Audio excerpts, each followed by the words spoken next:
जी जी। तो सबसे पहले मैं विक्ट्री स्कूल के फाउंडर लीडर श्री शरद चंद्र विश्वास सर जी, जयंत सर जी, विजय पंडित सर जी और मेरे ग्रेट अपलाइन मेरे मार्गदर्शक आकाश सर जी को मेरा सादर प्रणाम। और आज के जो मुख्य अतिथि हमारे बीच में महागुरु विनोद मिश्रा सर हैं और अमिताभ बच्चन सर है, उनको भी मेरा सादर प्रणाम। और इस मीटिंग में जितने भी मातृशक्तियां और सारे पार्टिसिपेंट मेंबर को भी मेरा प्यार भरा नमस्कार। मैं मनीषा सिन्हा, हजारीबाग झारखंड से, एमएसएस अचीवर। और आज का मीटिंग बहुत ही खास और जबरदस्त होने वाला है, क्योंकि सबको पता है कि हमारे बीच में एक नहीं दो दो ग्रेट डायनेमिक लीडर आज आपके पास आएंगे और बहुत ही बेहतरीन नॉलेज, इंफॉर्मेशन और बहुत सारी बातें आपको बताएंगे। तो मैं चाहूंगी कि आप सभी जितने भी मीटिंग में पार्टिसिपेट मेंबर हैं, प्लीज अगर चाहते हैं कि अपने साथ कुछ ज्ञान का भंडार अर्जित करना, तो ऐसे महान शख्स जो हमारे बीच में आज मौजूद हैं, तो आप सबसे पहले इस मीटिंग में आने से आप आ चुके हैं तो अपने साथ एक नोटबुक और पेन को जरूर रखिए, क्योंकि ऐसी बहुत सारी इंफॉर्मेशन मिलेगी जो आप लाइफ टाइम अपने मेमोरी में उसको एब्जॉर्ब करके नहीं रख सकते हैं। इसे डायरी में लिखना तो पड़ेगा ही, ये हैबिट आपको डालना पड़ेगा, क्योंकि बहुत जरूरी है। क्योंकि जो लिखते हैं वही सीखते हैं और जो सीखते हैं वही जीतते हैं, वही सफल होते हैं। ये हम नहीं, हमारे सारे महागुरु का कहना है कि लिखने की आदत को जिसने डाल लिया उसे सक्सेस, सफल होने से कोई भी नहीं रोक सकता है। तो जितने भी अभी पार्टिसिपेट मेंबर हैं, सबसे काइंडली रिक्वेस्ट है कि अपने साथ प्लीज प्लीज एक डायरी और पेन को जरूर रखिए, क्योंकि यहाँ से बहुत कुछ अर्जित करने वाले हैं। और जितने भी कोस्ट हैं उन सब से मेरा खासकर एक रिक्वेस्ट है कि प्लीज थोड़ा सा आप लोग ध्यान देंगे।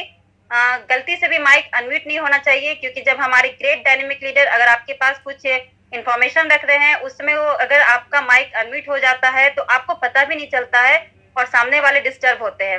और बहुत सारे मौजूद लोग हैं, तो प्लीज आप लोग बिना कारण हैंड रेज नहीं करेंगे, क्योंकि मुझे ये बात समझ में नहीं आती है कि जब हमारे प्लानर या हमारे स्पीकर कुछ बोलते हैं उस टाइम आप लोग हैंड रेज क्यों करते हैं, क्योंकि कोई मतलब नहीं बनता है। तो प्लीज कोई भी हैंड रेज नहीं करेंगे। तो बिल्कुल भी ज्यादा समय न लेते हुए मैं आज की मुख्य अतिथि स्पीकर अमिताभ बच्चन सर को बुलाऊंगी। उनके लिए मैं दो शब्द बोलना चाहूंगी। फर्ज का एहसास होना चाहिए, कर्म अपने साथ होना चाहिए, कामयाबी चूमेगी हर कदम, विश्वास अपने पास होना चाहिए। ऐसे ही विश्वास के मालिक और आस्था के धनी जिन्होंने अपने सम्मानित मंच पर मौजूद है, तो मैं बुलाना चाहूंगी आपके ग्रैंड क्या हैंडरेज के साथ, क्योंकि यहाँ तालियां तो आप अपने अपने सीमित तक बजा सकते हैं। तो ग्रैंड हैंडरेज के साथ मैं सर को आमंत्रित करूंगी, great dynamic leader Amitabh Bachchan sir. आइए सर, वेलकम है आपका। बहुत कम हैंडरेज है, 725 लोग है, इतने कम में तो सर नहीं आने वाले हैं। आपको थोड़ा एफर्ट और लगाना पड़ेगा, क्योंकि बहुत कुछ इंपॉर्टेंट न्यूज मिलने वाली है आपको, इंपॉर्टेंट इंफॉर्मेशन, इंपॉर्टेंट मोटिवेशन। तो इतने कम हैंडल में तो नहीं मिलेगा।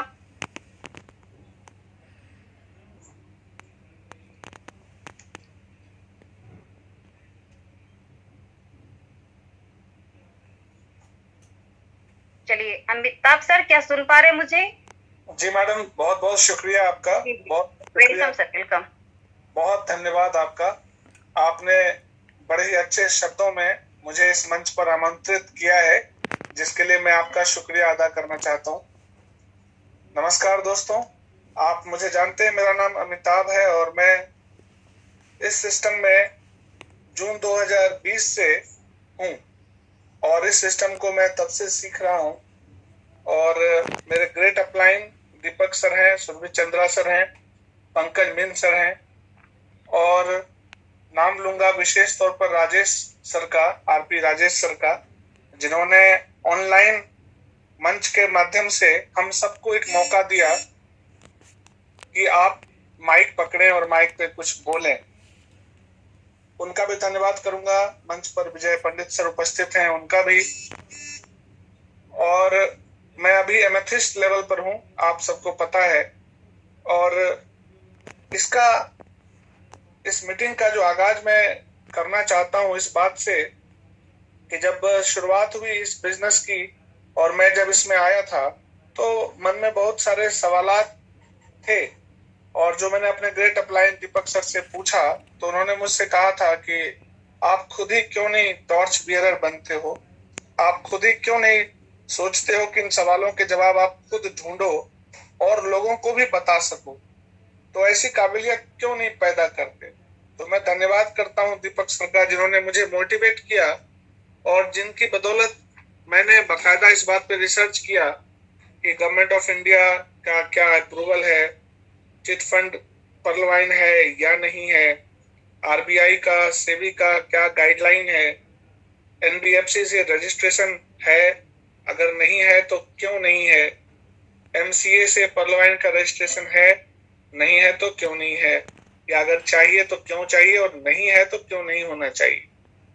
Securities exchange board of India की बात करूं, सेबी की, तो उसका क्या रिलेशन है, क्या पर्लवाइन एक पिरामिड स्कीम है, क्या पर्लवाइन एक चिट फंड है, क्या पर्लवाइन एक पॉन्जी स्कीम है, क्या पर्लवाइन एक मनी सर्कुलेशन स्कीम है। इन सब पे मैंने रिसर्च करना प्रारंभ किया और उसको आपके बीच, आप सब जानते हैं, यूट्यूब चैनल के माध्यम से भी रखता हूं, जिसकी वजह से आप मुझे थोड़ा बहुत जानते हैं। तो दोस्तों, जैसा कि आमतौर पे होता है, इस बिजनेस की शुरुआत मैंने भी आपकी तरह ही की थी और रिसर्च करके अपने लीगल टीम के साथ बैठ के मैंने बाकायदा पर्लवाइन के बहुत सारे लीगल पहलुओं को छुआ है और आज हमारी 2500-3000 लोगों की तकरीबन एक बड़ी तगड़ी सी प्यारी सी टीम है। और आप खुद अंदाजा लगाएं कि हमारी टीम में करीब करीब 7 से 8 देशों के जो लीडर्स हैं वो सम्मिलित हैं। तो जब हमने इस बिजनेस का शुरुआत किया तो मैं विशेष तौर पे नाम ले रहा था आरपी राजेश सर, उनका। मीटिंग में जो विश्वास का स्तर था इस पर्लवाइन में, वो समृद्ध होता गया, वो मजबूत होता गया। और एक रात ऐसी आई, एक 8 बजे रात की एक मीटिंग थी जिसमें मैंने एक शख्स को सुना और उनको सुनने के बाद जो पर्लवाइन सिस्टम में मेरा ट्रस्ट और बिलीफ था वो इतना ज्यादा बढ़ गया। और मैं आपको बताना चाहता हूँ, करीब 1 घंटे की वो स्पीच थी, मैंने उसको एक बार भी मिस नहीं किया। और उसी का परिणाम था कि उस मीटिंग के बाद से मैंने पर्लवाइन पर कभी कोई डाउट नहीं किया, कभी कोई शक नहीं किया और पर्लवाइन में पूर्ण विश्वास के साथ इस बिजनेस को मैं लेकर आगे बढ़ा। और उनका नाम है विनोद मिश्रा सर, जो आज हमारे बीच मंच पर 2 बातें जरूर रखेंगे। सबसे पहले मैं ये बात जरूर कहना चाहता हूं कि हाल फिलहाल के दिनों में कई लोगों को लगा कि मैं थोड़ा बहुत नेगेटिव बोलने लगा हूं, तो जिनको भी पर्लवाइन से मेरी मोहब्बत पर थोड़ा भी शक है, उनके लिए मैं एक बात कहता हूं कि पर्लवाइन मेरे लिए क्या है आपको जानना पड़ेगा। क्योंकि पर्लवाइन न सिर्फ आपको पैसा देती है, मान सम्मान शोहरत भी देती है। यहाँ से आप यूट्यूबर भी बन सकते हैं, यहाँ से आप मोटिवेशनल स्पीकर भी बन सकते हैं, यहाँ से आप वो सारे सपने अचीव कर सकते हैं जो अब तक आपके लिए सपने थे। क्योंकि पैसा तो सबसे छोटी चीज है जो आपको मिलता ही मिलता है। और पर्लवाइन के लिए ही मैं कहता हूं कि सारी दुनिया की मोहब्बत से किनारा करके, सारी दुनिया की मोहब्बत से किनारा करके हमने रखा है फकत खुद को तुम्हारा करके। मैं पर्लवाइन से बहुत मोहब्बत करता हूं, लेकिन हमेशा जब आप कोई सिस्टम को समझते हैं, किसी सिस्टम को जानते हैं, तो आपको उसके प्रोस कॉन्स हर चीजों को लेकर चलना चाहिए और इससे आप ही को बेनिफिट है। हाल फिलहाल के दिनों में आपको पता होगा कि एक बहुत बड़ा सेमिनार हुआ था जिसमें हमारे विनोद मिश्रा सर भी थे और मेरी किस्मत अच्छी थी कि मैं भी उस सेमिनार में शामिल था। और उस सेमिनार के आने के बाद जो पर्लवाइन बिजनेस का स्वरूप कैसा होना चाहिए, पर्लवाइन बिजनेस को कैसे करना चाहिए, इस बात पे मैं काफी वोकल रहा, काफी मैंने इस पे बात रखी है। क्योंकि पर्लवाइन साइंस एंड टेक्नोलॉजी का बिजनेस है। जिन लोगों को आर्टिफिशियल इंटेलिजेंस, वर्चुअल रियलिटी, ये चीजें समझ में नहीं आती, उनको समझना ही पड़ेगा आज नहीं तो कल। कि आज 1000 लोग बैठे हैं, एक दूसरे को देख रहे हैं, देख तो नहीं पा रहे पर सुन पा रहे हैं, ये वर्चुअल रियलिटी नहीं तो और क्या है। तो आप एक ऐसे बिजनेस में हैं जहां पर आप साइंस के साथ आपका आमना सामना होता रहता है और आगे भी होता रहेगा। तो ये बिजनेस इतना शानदार है तो इसके लिए हमारी तैयारी भी शानदार होनी चाहिए। कहते हैं कि जिंदगी की पेचीदा राहों पर होशियारी से चलना होगा। होश भी है जरूरी बहुत, समझदारी से चलना होगा। जो लोग सोचते हैं कि ये बिजनेस बस ऐसे ही आ गए, हम अब आ गए तो बस ऑटो पुल आएगा और जिंदगी तो संवर गई, उनके लिए एक शेर है कि जिंदगी की पेचीदा राहों पर होशियारी से चलना होगा। होश भी है जरूरी बहुत, समझदारी से चलना होगा। ठान तो लिया है कि कामयाब होना है जरूर, सफर मगर लंबा है, ऑटो पुल आने में टाइम लगेगा। सफर मगर लंबा है, जरा तैयारी से चलना होगा।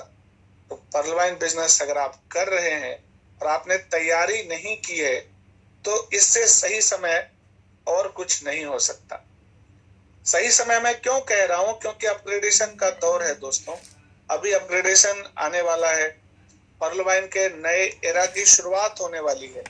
पर्ल वाइन अपने थर्ड फेज में जा रहा है और जैसे ही नया अपग्रेडेशन का प्रारंभ हुआ है, नए अपग्रेडेशन के बारे में लोगों को जानकारियां प्राप्त होने लगी हैं, क्योंकि उस मीटिंग में भी कई सारी बातें हुई जो आपने कई यूट्यूब चैनल के माध्यम से, अपने बड़े लीडर्स के माध्यम से आपने सुना है और आप उसको समझ रहे हैं। मीटिंग में कहा गया था कि ऐसी संभावना है, ऐसा हो सकता है। तो हमेशा चीजों पे ध्यान दें। कोई भी चीज जब तक सिस्टम की तरफ से नोटिफाई नहीं होता ठोक बजा के, तभी उस चीजों को आप अपने सच के अमली जामे में पहनाइए। अब आज की डेट में जो एक बहुत बड़ा टॉपिक है, बहुत बड़ा मुद्दा है, क्योंकि मैं आपको एक सच्ची घटना बताता हूं, कल की और आज की। कल मेरे पास मेरी ही टीम के बहुत अच्छे लीडर हैं, ओनिक्स लेवल पे हैं, शायद इस मीटिंग में मौजूद भी हों। सर, मैं आपका नाम सिर्फ और सिर्फ उदाहरण के लिए ले रहा हूं। मेरे पास डीके सर का फोन आया कि सर मैं ओनिक्स लेवल पे हूं, जमीन को मैं बंधक रख के या बैंक से इंटरेस्ट लेके मैं क्वार्ट्ज और एक्सेल्सियर करना चाहता हूं। आपको जान के अब हैरत होगा कि जो डीके सर हैं वो मेरे चौथे लेवल पे हैं, मतलब क्वार्ट्ज है मेरे। समझिए, उनके क्वार्ट्ज का जो फास्ट ट्रैक इनकम होगा वो मुझे ही मिलना है। पर मैंने उनसे हाथ जोड़ के एक निवेदन किया कि सर,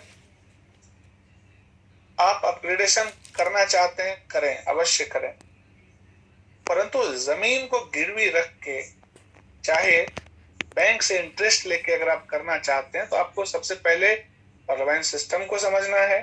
और आखिर सिस्टम ने ऐसे लेवल्स क्यों बनाए, सिस्टम ने आखिर $1.25 का आपको टीम परफॉर्मेंस क्यों दिया, क्यों 10 का दम चला, इन चीजों को समझना पड़ेगा, क्योंकि आप एक बहुत बड़ा काम कर रहे हैं। जमीन आपके पास कोई निश्चित इनकम का सोर्स नहीं है और आप जमीन को गिरवी रखना चाहते हैं। चलिए मैं उनकी बात छोड़ता हूँ, आज सुबह की बात करता हूँ। एक व्यक्ति है, पवन कुमार नाम था, मेरे पास उनका फोन आया, ग्रेटर नोएडा से है शायद, कि सर मैं कोरल पे हूँ। देखिए, चूंकि मेरे पास फोन आने का कारण है, आपको पता है कि यूट्यूब पे मेरा चैनल है और लोग मुझे फोन करते हैं। कई बार अच्छे क्वेश्चंस भी आते हैं और कई बार बड़े वाहियात तरीके से लोग अजीब व गरीब सवाल भी करते हैं। उनका कहना था कि सर क्या मैं एक्सेल्सियर और एमेथिस्ट करना है मुझे, मैं अभी कोरल लेवल पे हूँ, तो मैं 5-6 लाख का इसमें इन्वेस्टमेंट करना चाहता हूँ। मैंने पूछा सर आप क्या करते हैं? बोले सर मैं प्राइवेट जॉब करता हूँ। मैंने पूछा बुरा मत मानना, आपकी तनख्वाह कितनी है? उन्होंने कहा सर 12,000 रुपये मेरी तनख्वाह है। मैं आप लोगों के बीच ये बात इसलिए रखता हूँ ताकि आप खुद सोचें कि जिस व्यक्ति का कोई बैकअप नहीं है, मात्र 12,000 रुपये महीने की तनख्वाह है, अगर वो व्यक्ति बैंक से इंटरेस्ट लेके एक्सेल्सियर और एमेथिस्ट के पैसे इकट्ठा कर रहा है, माना कि उसको सिस्टम पे ट्रस्ट है, लेकिन आपको विश्वास के स्तर को भी समझना होगा कि विश्वास का स्तर बनता कैसे। लोग कहते हैं ना, आजकल आलम है कि जो आदमी आपको मीठी मीठी बातें कहेगा उसको आप बहुत पसंद करते हैं। सत्य कड़वा था तो जमीर की थाली में पड़ा रहा, झूठ मीठा था लिहाजा जुबान पर चढ़ा रहा। बड़ी फेमस लाइन है ये। तो क्या होता है कि कई बार आप इंटरेस्ट लेके, जमीन को गिरवी रख के आप बड़े लेवल को अचीव करना चाहते हैं, तो क्या लीडरशिप अचीव हो जाएगी क्या? और दूसरी बात यह है कि आपको इसमें मेहनत क्या लगी। देखिए, लोग दो काम बड़े तसल्ली से करते हैं। तो लगता है कि रॉयल्टी फिक्स इनकम आने वाली है, उनके लिए एक सूचना है कि आपको रॉयल्टी का कॉन्सेप्ट समझना पड़ेगा। रॉयल्टी इनकम आती कहां से है और वो जनरेट कहां से होगी। तो जब सोर्स जो है रॉयल्टी इनकम का वही फिक्स नहीं हो सकता, तो रॉयल्टी इनकम कैसे फिक्स हो सकती है। तो बहुत लोग हिसाब किताब लगा रहे हैं, रूबी को $2000 मिलेगा, तो वो खुद सावधान सतर्क रहें भविष्य में ये बताने के लिए कि उनका हिसाब का पैमाना क्या था, उनका स्टैंडर्ड क्या था। और आपने बहुत बड़े लेवल को जमीन गिरवी रख के अचीव कर भी लिया, तो एक बात और भी है कि हदें शहरों से निकली तो गांव गांव चली, कुछ बातें मेरे साथ पांव पांव चली। सफर धूप का हुआ तो तजुर्बा हुआ। आप चाहते हैं आपको धूप नहीं लगे, आप निवेश करके रूबी बन जाएं, तो आप कहां तक पहुंचेंगे। मैं उस पर 2 लाइन कहता हूं कि सफर जब धूप का हुआ तो तजुर्बा हुआ, वो जिंदगी ही क्या जो छांव छांव चली। आपने इन्वेस्टमेंट करके बड़े लीडरशिप को अचीव कर लिया, लेकिन आपने मेहनत कहाँ किया। आज विजय पंडित सर इतने बड़े टॉप लेवल के लीडर हैं, चाहे तो कब का रूबी कर सकते हैं, लेकिन सोचिए जरा कि उन्होंने टोपाज लेवल को अचीव किया बाकायदा डंक की चोट पर, सबको बता के कि हाँ सबको पता है उनके इनकम के बारे में, और अब जाके उन्होंने टोपाज किया। तो इस बात को समझना पड़ेगा कि जो लोग चाहते हैं क्विक और इजी मनी, ऐसा कोई काम कर लें जो कि बहुत जल्दी बहुत कुछ मिल जाए। सर लाइफ में बहुत जल्दी बहुत कुछ नहीं होता, मैं आपको सच बताता हूँ, क्योंकि हम कोई बात कहेंगे तो आपको हो सकता है कि वो बात लगे कि सर ऐसा क्यों कहते हैं, पर सिस्टम को जब आप समझेंगे तो आपको ये लगेगा कि सिस्टम ने खुद ही आपसे कहा है। आज अगर आप सच को एक्सेप्ट करना सीख लेंगे तो सर झूठ में आपको कोई आनंद नजर नहीं आएगा।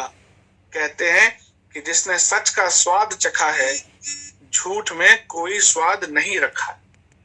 तो आप सिस्टम को समझिए, तब अपग्रेडेशन करें।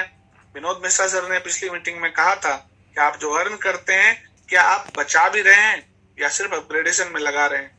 अगर आपने लगाया 5 लाख 6 लाख 10 लाख लायबिलिटी आप खड़ी कर रहे हो अपने लिए। तो दोस्तों, पहली बात तो ये क्लियर करना चाहता हूं कि मत घृणा करिए सख्त बोलने वालों से। अक्सर ऐसे ही लोग आपका भला चाह करते हैं, क्योंकि कड़वा करेला ही हमेशा डायबिटीज में उपयोगी होता है। ज्यादा मीठा कोई चीज हो तो उसमें अक्सर कीड़े पड़ा करते हैं। तो करेला को एक्सेप्ट करना जब सीख लेंगे ना, तो लाइफ में कहीं कोई व्यवधान उत्पन्न नहीं होने वाला, आपको कहीं मार नहीं खाइएगा, ये गारंटी मैं ले सकता हूँ।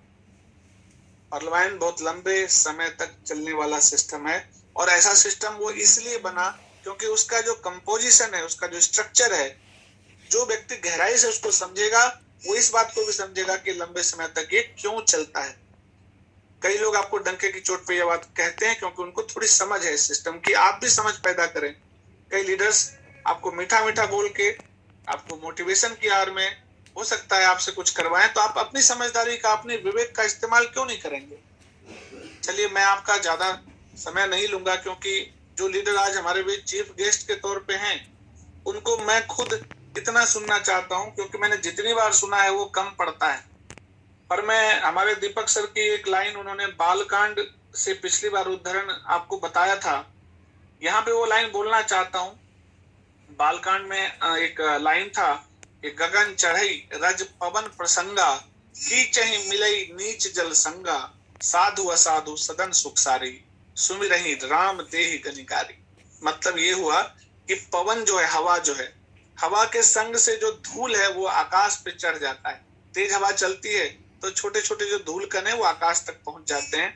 वहीं अगर जो नीच है वो कीचड़ में जाके मिल जाता है और कीचड़ हो जाता है। मतलब जिसको नीचे रहना है वो जल के साथ मिल जाता है और कीचड़ बन जाता है। कहने का मतलब ये हुआ कि अगर आप बड़े लीडर के संग रहेंगे, बड़े लीडर की बातों को समझेंगे, तो वो आपको काफी ऊंचाई तक ले जाएंगे।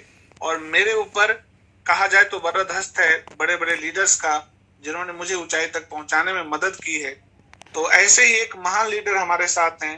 मैं अगर उनके लिए कहूं कि जैसा मैंने कहा कि तेज हवा के साथ अगर आप चलोगे, तो अगर आप छोटे छोटे धूल कण भी हो तो आप क्षितिज पर, आकाश पर पहुंच सकते हैं।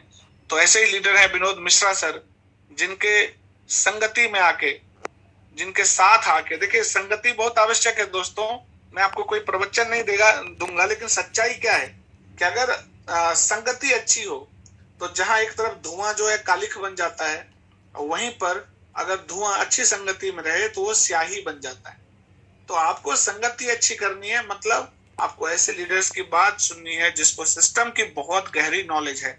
अगर आज कोई लीडर पिछले 3.5 साल से, मैं कहूं तो ये कम नहीं होगा, तो तकरीबन कहा जाए तो करीब 3.5 साल में बोलूं, अगर इतने दिनों से सिस्टम की समझ रखी है तो आप जानिए कि आखिर उस व्यक्ति के अंदर इस सिस्टम के प्रति कितना प्यार है। और रिकॉर्ड भी ऐसा स्पॉटलेस, कभी किसी कंपनी में छोड़ के नहीं गए। जब से पर्ल वाइन को किया है तो पर्ल वाइन में ही रहे, क्योंकि आपको बहुत सारे लीडर मिलेंगे जो कभी इधर कभी उधर करेंगे, लेकिन मैं जिस लीडर की बात कर रहा हूं वो लीडर बिल्कुल कमिटेड होके। तो मेरे एक शेर और मैं पढ़ता हूं आपके लिए कि मेरी मशरूफियत के लम्हों में शामिल है तेरी यादें। ये विनोद मिश्रा सर के लिए मैं पढ़ रहा हूं जो आज आपके बीच चीफ गेस्ट के तौर पे आए हैं। तो वो पर्ल वाइन से कितनी मोहब्बत करते हैं, उनके लिए शेर पढ़ूंगा कि मेरी मशरूफियत के लम्हों में शामिल है तेरी यादें, सोचो मेरे फुर्सतों का आलम क्या होगा। जो बिजी रहते हैं तब तो पर्ल वाइन करते ही करते हैं, तो आप खुद सोचें कि जब खाली रहते होंगे तो पर्ल वाइन से वो कितनी मोहब्बत करते होंगे। तो उनकी बात करेले की तरह कड़वी हो सकती है दोस्तों, पर मेरी गारंटी है कि आपको डायबिटीज नहीं होने देगी। तो मैं ऐसे शख्स को बुलाता हूं और एक आखिरी 2 लाइन उनके लिए पढ़ता हूं कि मैं चलता गया, रास्ते मिलते गए, राह के कांटे फूल बनकर खिलते गए। ये जादू नहीं, आशीर्वाद है मेरे अपनों का, मेरे टॉप लीडर का, वरना उसी राह पर लाखों फिसलते गए। तो मैं अपनी वाणी को यहाँ पे विराम दूंगा और मनीषा सिन्हा मैडम को आवाज दूंगा।